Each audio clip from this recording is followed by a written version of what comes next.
नमस्कार, the Ganga TV news देख रहे हैं आप और हमारे साथ आज राजनीति एक तमाम मुद्दों पर बातचीत करने के लिए डॉक्टर आर के वर्मा रानीगंज विधायक हैं। इन्हीं से बातचीत करेंगे और जानेंगे आखिरकार समाजवादी पार्टी के कद्दावर नेता हैं, वरिष्ठ नेता हैं और आखिरकार अब की बार जो 10 उपचुनाव होने वाले हैं उत्तर प्रदेश की विधानसभा सीटों पर, उन मुद्दों को लेकर और उस पर क्या ही कुछ ये कहते हैं। आइए इन्हीं से जानते हैं और बातचीत करते हैं आखिरकार समाजवादी पार्टी की क्या तैयारियां हैं, जो 10 उपचुनाव होने वाले हैं उस पर अब की बार क्या ही कुछ होने वाला है।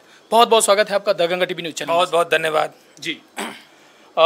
सबसे पहले यही कि अब की बार जो उपचुनाव होने वाले हैं 10 विधानसभा सीटों पर, आखिरकार समाजवादी पार्टी की क्या तैयारियां हैं और कैसे इस चुनाव को देखती है, क्योंकि ये इस चुनाव जो है वो 2027 का सेमीफाइनल माना जा रहा है। अब क्या ही कुछ कहेंगे इस पर आप कि आखिरकार 2027 का जो सेमीफाइनल है ये कैसे देखते हैं? देखिए, राजनीति में कोई भी सेमीफाइनल नहीं होता है जी। ये पत्रकार साथी बार बार ये वाक्य दोहराते हैं, लेकिन राजनेता ये मानते हैं कि राजनीति में कोई भी चुनाव सेमीफाइनल नहीं होता, हर एक चुनाव फाइनल होता है। बिल्कुल। दूसरी चीज़, आपने कहा कि हम कौन से मुद्दे पर चुनाव लड़ने जा रहे हैं। जी। अभी 2024 के चुनाव में उत्तर प्रदेश के आम आवाम ने जो हमारे मुद्दे रहे हैं, हमारे मुद्दे बदलते नहीं हैं, हमारे मुद्दे जनहित से जुड़े मुद्दे हैं। चाहे पीडीए का मामला हो, चाहे आरक्षण का मामला हो, चाहे संविधान का मामला हो, चाहे जातिवार जनगणना कराने का मामला हो और चाहे नौजवानों को पक्की नौकरी देने का मामला हो, हमारा विषय बदलता नहीं है। ये भारतीय जनता पार्टी के लोग हैं जो दूसरे को भटका करके अपनी नई नई बात करके उनका वोट ठगने का काम करते हैं। तो 2024 के चुनाव में जिस तरीके से उत्तर प्रदेश के आवाम ने भारतीय जनता पार्टी को हराने का काम किया है, उसी तरीके से 2027 में भारतीय जनता पार्टी को हरा करके उत्तर प्रदेश में समाजवादी पार्टी की सरकार बनाने का काम करेगी। जी। अभी हाल ही में एक इनकाउंटर हुआ है जिसकी चर्चा लगातार मेन स्ट्रीम मीडिया से लेकर तमाम सोशल मीडिया पर जमकर वायरल हुई और उसमें तरह तरह के लोग जो है कमेंट भी किए हैं और आखिरकार वो मामला ठाकुर वर्सेस यादव पर जाकर रुका है। अखिलेश यादव उस पर ट्वीट करते हैं और कहते हैं कि पूरी तरह से फर्जी इनकाउंटर है और यह जो है कहीं ना कहीं सरकार के द्वारा ही कराया गया है और कुल मिला के जो है ये प्रतिशोध की जो है भावना से कराया गया है। इस पर आप क्या कहेंगे? क्या वो इनकाउंटर समाजवादी पार्टी या समाजवादी पार्टी के माननीय राष्ट्रीय अध्यक्ष की तरफ से करवाया गया, या उस इनकाउंटर को उत्तर प्रदेश की भारतीय जनता पार्टी के इशारे पर किया गया है?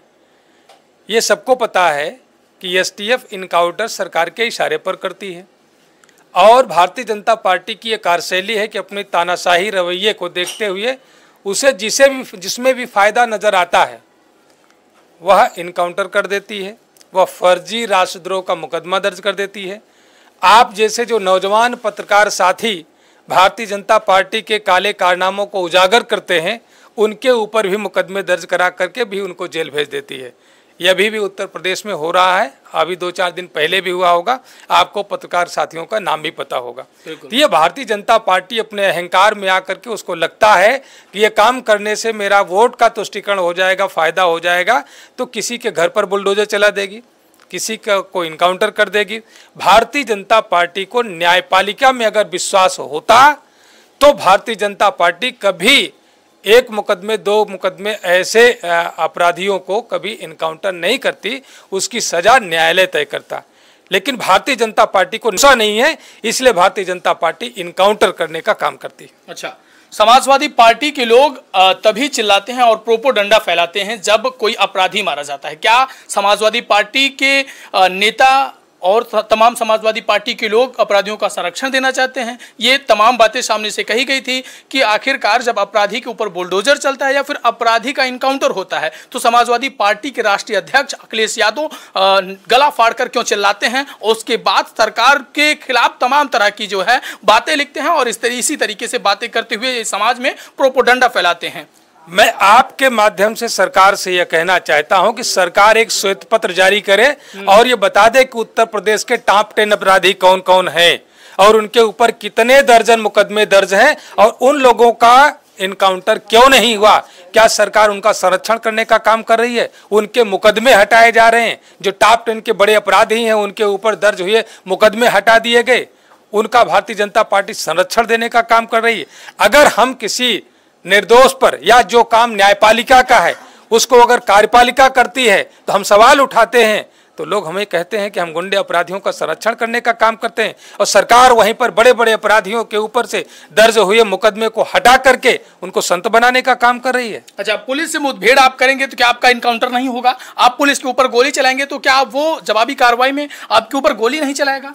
आप क्या कहना चाहते हैं? मैं आपसे पहले यही कहना चाहता हूं कि आप पत्रकार साथी हो, और पहले भारतीय जनता पार्टी की सरकार से आंख में आंख डाल करके यह पूछ लेना कि सरकार अपना श्वेत पत्र क्यों नहीं जारी करती कि पूरे उत्तर प्रदेश में टॉप 10 के माफिया कौन है, टॉप 10 के अपराधी कौन है, किन पर सबसे ज्यादा मुकदमे दर्ज है, किन्होंने सबसे ज्यादा जमीन जायदाद कब्जा करने का काम किया है, उत्तर प्रदेश में जिन अधिकारियों ने लूट किया है, बड़े बड़े हाईवे को भ्रष्टाचार की भेंट चढ़ा दिया है, पूरा अयोध्या जो विकास के नाम पर वोट मांगने का काम करते थे, सारी सड़कें ध्वस्त हो गई हैं। ऐसे अधिकारी जो उसमें लिप्त हैं उनके घरों पर बुलडोजर क्यों नहीं चढ़ाया, उनको जेल की सलाखों में क्यों नहीं भेजा? कोई ये सवाल आप सरकार से जरूर करिएगा।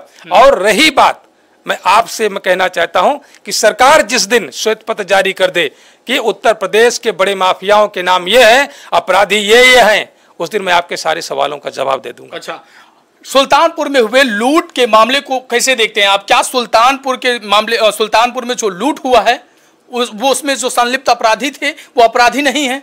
क्या उनके साथ जो घटना हुई है, जिस तरीके से समाजवादी पार्टी के लोग चिल्ला रहे हैं, मैं बिल्कुल इस बात से सहमत हूं। अगर कोई लूट में शामिल है तो पुलिस के द्वारा गिरफ्तार किया जाना चाहिए और न्यायालय भेजा जाना चाहिए, जेल में निरुद्ध किया जाना चाहिए, और न्यायपालिका उसको सजा निर्धारित करने का काम करेगी। आप किसी भी अपराध में किसी व्यक्ति को उठा करके आप उठाते हो किसी और दिन, और आप इनकाउंटर मुठभेड़ दिखाते हो तीसरे दिन, इससे आपके मानसिक कारनामे समझ में आते हैं कि भारतीय जनता पार्टी की सरकार के इशारे पर एसटीएफ की फोर्स क्या कर रही है। कल इस पर से भी पर्दा उठेगा। इसलिए मैं ये कहना चाहता हूं कि देश में कानून का राज होना चाहिए, जंगल राज नहीं होना चाहिए। किसी को उठा करके ठोक दो, ये जंगल राज है, ये भारत के संविधान का राज नहीं है, ये कानून का राज नहीं है।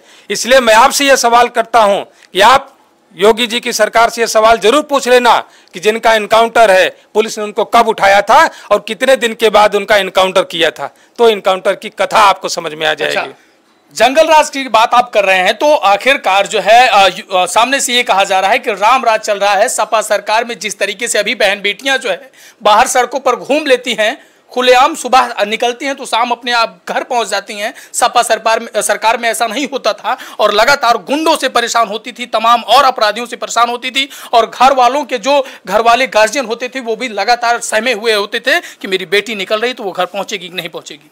अभी मणिपुर में क्या हुआ आप भूल गए, जहां पर भारतीय जनता पार्टी समर्थित गुंडों ने कुकी समुदाय की महिलाओं को सरेआम निर्वस्त्र करके, उनको नंगा करके उनके साथ दुराचार किया, उनके परिवारजनों को गोली मार करके हत्या करने का काम किया। भूल गए?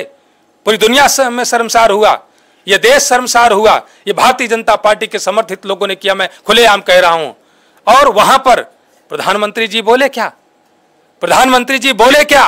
भारतीय जनता पार्टी का कोई नेता बोला क्या कि सार्वजनिक रूप से खुलेआम महिलाओं को नग्न करके उनके साथ दुराचार किया जाए और उनके परिवारजनों को गोली मार दिया जाए?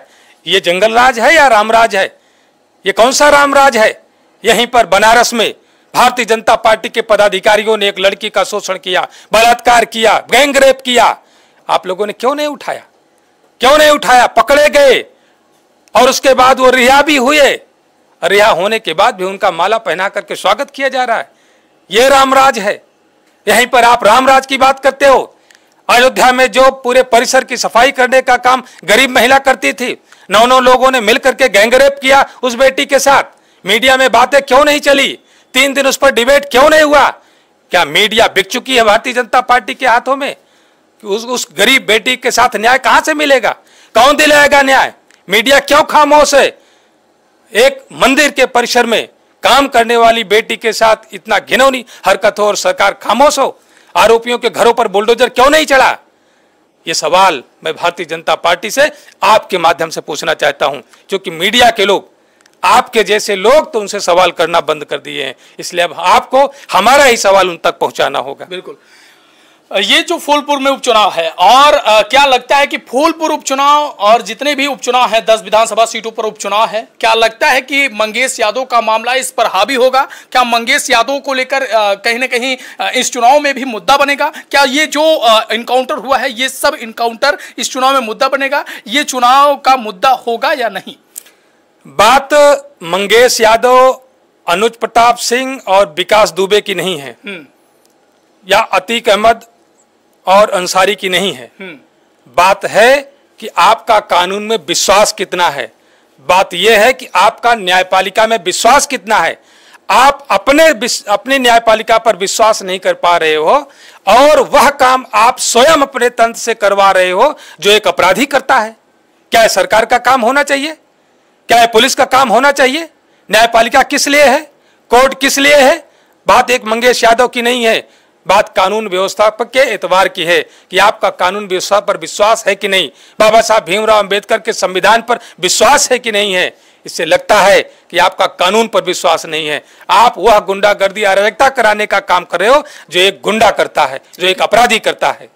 लेकिन बुलडोजर से तो लगातार माफिया हाँफ रहे हैं, वो सिर्फ और सिर्फ राम राम चिल्ला रहे हैं कि आप जीवन में ऐसी गलती नहीं करेंगे जो हम गलती कर चुके हैं। बुलडोजर का खौफ इतना माफियाओं पर है, सामने से ये लगातार कहा जाता है कि बुलडोजर का खौफ इतना है कि माफिया हाँफ रहे हैं, वो परेशान हो गए हैं और पूरी तरह से अब वो जो है सही रास्ते पे आने की कोशिश कर रहे हैं। बुलडोजर की कार्रवाई मेरी नजरिए से अवैधानिक कार्रवाई है, उसकी मैं भर्त्सना करता हूं। अगर सरकार को लगता है कि उसके द्वारा कराई गई बुलडोजर की कार्रवाई ठीक है तो सुप्रीम कोर्ट में हलफनामा दे करके बताए कि मैंने बुलडोजर की जो कार्रवाई करी ठीक करी है और आगे भी करते रहेंगे। दे हलफनामा। सुप्रीम कोर्ट ने कहा कि गलत है तो दे हलफनामा और कह दे कि हम बुलडोजर की कार्रवाई जारी रखेंगे। माफियाओं के ऊपर आखिरकार शिकंजा कैसे कसा जाए? जो हमारे पास एक तंत्र है, पुलिस का काम है अपराधियों को गिरफ्तार करना, उसे जेल भेजना। न्यायपालिका का काम है उसके जुर्म की गंभीरता को देखते हुए उसको सजा देना।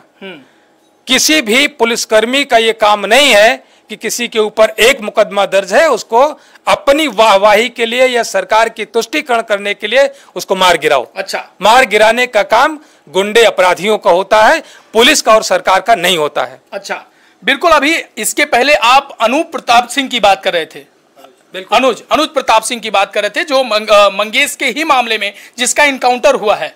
आखिरकार उस मामले पर जिस तरह से अखिलेश यादव समाजवादी पार्टी के राष्ट्रीय अध्यक्ष मंगेश के मामले में चिल्लाते थे और कहते थे उनके लिए जो है लिखते थे, आखिरकार उस बिरादरी के व्यक्ति के लिए क्यों नहीं लिखा? शायद आप मीडिया से नहीं जुड़े हैं जी। जिस दिन की ये घटना है उसी दिन उनके एक्स पर जाकर के आप देखोगे बिल्कुल तो माननीय राष्ट्रीय अध्यक्ष ने इसकी भर्त्सना की है और उस मां की भी आवाज को उन्होंने कहा कि सरकार को सुनना चाहिए। बात मंगेश यादव की नहीं है, बात अनुज प्रताप सिंह की नहीं है, बात विकास दुबे की नहीं है, बात अतीक अहमद की नहीं है, बात मुख्तार अंसारी की नहीं है। बात यह है कि सरकार का काम है कानून का राज कायम करना।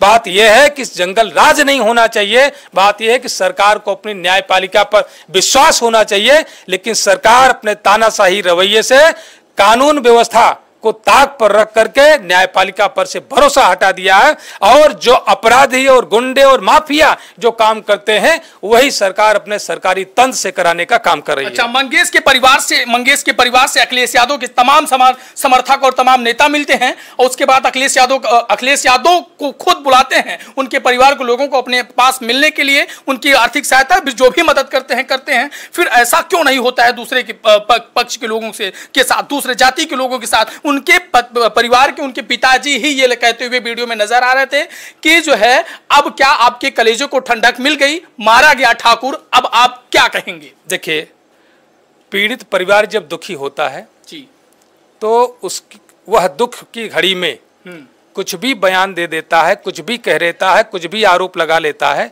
लेकिन हम सब एक राजनीतिक और उनकी परिस्थितियों से वाकिफ लोग हैं। उनको वो जानकारी नहीं कि ये सरकार ने अपना तुष्टीकरण कराने के लिए मेरे बेटे की बलि ली है, ये शायद उनको पता नहीं। ये इनकाउंटर करने का काम ये तो उन्हीं के लोग, सरकार के लोग उनके कान में फूंक दिए कि आपके बेटे का इनकाउंटर समाजवादी पार्टी के इशारे पर हुआ। समाजवादी पार्टी कहती है कि आरक्षण बहाल करो, समाजवादी पार्टी कहती है नौजवानों को पक्की नौकरी दो। समाजवादी पार्टी कहती है कि भ्रष्टाचार खत्म करो। समाजवादी पार्टी कहती है कि संविधान का राज लाओ। क्या भारतीय जनता पार्टी लाती है?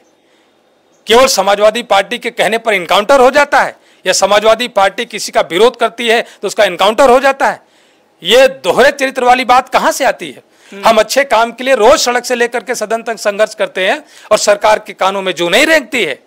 और हमने अगर किसी पर सवाल उठाया तो सवाल को बंद करने के लिए दूसरे की हत्या करने का काम सरकार ने किया है, पाप करने का काम किया है। इसलिए हमने कहा कि बात मंगेश यादव, विकास दुबे, अनुज प्रताप सिंह, मुख्तार अंसारी और अतीक अहमद का नहीं है। बात यह है कि सरकार को अपने कानून पर एतबार होना चाहिए और अपनी न्यायपालिका पर विश्वास होना चाहिए। सरकार ने अपने न्यायपालिका पर से विश्वास हटा करके तानाशाही रवैये में, अहंकार में ये कारनामे करने का काम कर रही है, जिसका जवाब जनता 2027 के चुनाव में देगी। अच्छा, मिल्कीपुर कहीं ना कहीं चर्चा का विषय बना हुआ है। मिल्कीपुर चुनाव, अयोध्या में जैसे ही ये चुनाव होता है, लोकसभा का चुनाव होता है, वहां से जो प्रसाद जी हैं वो चुनाव जीतते हैं और सांसद बनते हैं। उसके बाद से ही अयोध्या चर्चा में आ जाता है। अयोध्या और मिल्कीपुर को, अयोध्या की मिल्कीपुर सीट और फूलपुर सीट को लेकर आप क्या कहेंगे? दोनों ही चर्चा का विषय बना हुआ है और समाजवादी पार्टी के कार्यकर्ता और भारतीय जनता पार्टी के भी कार्यकर्ता दोनों अपनी गुणागणित लगाने में कहीं ना कहीं तरीके से लग गए हैं और लगातार जनता के बीच जा रहे हैं और अपनी अपनी गुणागणित सेट करने की कोशिश कर रहे हैं। समाजवादी पार्टी कोई गूढ़ा गणित भाग नहीं कर रही है। समाजवादी पार्टी जनता के बीच में जनहित के मुद्दों को लेकर के जाने का काम कर रही है। वो भारतीय जनता पार्टी की सरकार गूढ़ा और गणित कर रही है कि वहां से सारे बीएलओ बदले जा रहे हैं, वहां के सारे जिलाधिकारी हटाए जा रहे हैं, अपने मनचाहे चहेते अफसरों को वहां पर बैठाया जा रहा है, जिससे कहीं पर मतदान कम कराया जा सके, कहीं पर मतदाताओं का नाम मतदाता सूची से हटाया जा सके। ये कारनामा भारतीय जनता पार्टी की सरकार, भारतीय जनता पार्टी कर रही है। हम लोग गुड़ा भाग करने वाले लोग नहीं हैं। हम लोग जनहित के मुद्दों को लेकर के जनता के बीच में जाकर के सड़क से लेकर के सदन तक लड़ने वाले लोग हैं। गुड़ा भाग करने का काम भारतीय जनता पार्टी का काम है। मिल्कीपुर और फूलपुर में माहौल क्या होगा? हम 10 सीटें जीतने जा रहे हैं। चलिए, बहुत बहुत धन्यवाद समय देने के लिए। हमारे साथ बेबाक अंदाज में रानीगंज वर्तमान विधायक डॉक्टर आर.के. वर्मा थे और जिनकी बात आपने सुनी। अब इस वीडियो को लेकर आपकी क्या प्रतिक्रिया है कमेंट सेक्शन में प्रयास जरूर दीजिएगा। कैमरामैन ब्रिजेश के साथ मैं अमित कुमार, देखते रहिए द गंगड़ी न्यूज। धन्यवाद।